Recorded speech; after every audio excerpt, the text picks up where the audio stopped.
le point sur les inscrits. Relativement aux inscrits, la presse dit avoir noté des discordances entre les chiffres indiqués par la Sénat et la Cour constitutionnelle. Je tiens à rappeler que nous avions exactement les mêmes données. Dans ma communication sur les tendances,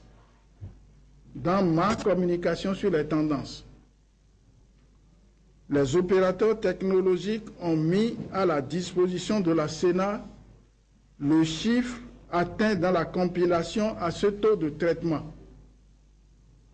Donc, il s'agissait de documents qui provenaient de cabinets que nous avions commis à cette tâche et à une date donnée, au temps T. Au fur et à mesure, ce chiffre progresse lorsqu'on avance dans le traitement. Vous savez que tout ne se fait pas en même temps. Les plis sont analysés au fur et à mesure qu'ils arrivent. Donc, au temps T, le chiffre peut être 2, au temps 4, le chiffre peut être à 6, parce qu'il y a une progression. Il ne faudrait pas confondre ce chiffre lié au taux de dépouillement avec le taux total d'inscrits qui est de 3 668 558. 2.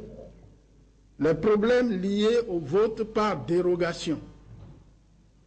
Relativement au vote par dérogation, nous avons eu plusieurs problèmes et de plusieurs ordres.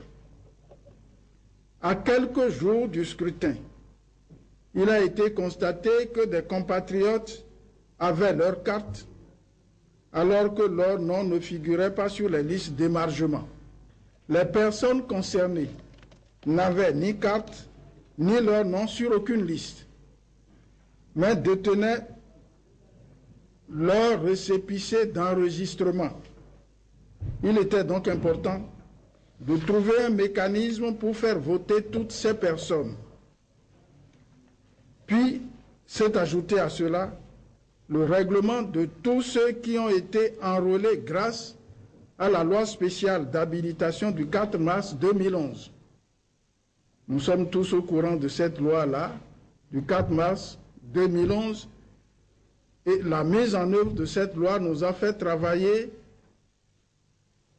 CPS, Mirena et Sénat dans la nuit de samedi à dimanche jusqu'à 2 heures du matin.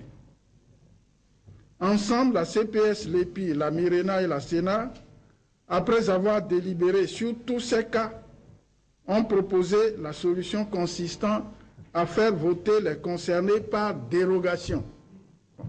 Dans la mise en œuvre de la loi du 4 mars 2011, nous avons été obligés de les mettre sous le chapeau de la dérogation. Parce qu'il fallait quand même appliquer la loi. La même solution a été adoptée par rapport aux électeurs qui se sont retrouvés à plus de 3 km de leur lieu habituel de vote et des villages complètement omis. Troisième préoccupation, la question de l'existence de bureaux de vote fictifs. Il va sans dire que la mise en application de cette décision implique la génération de nouveaux bureaux de vote. Implique que de nouveaux bureaux de vote soient créés. Cette génération de nouveaux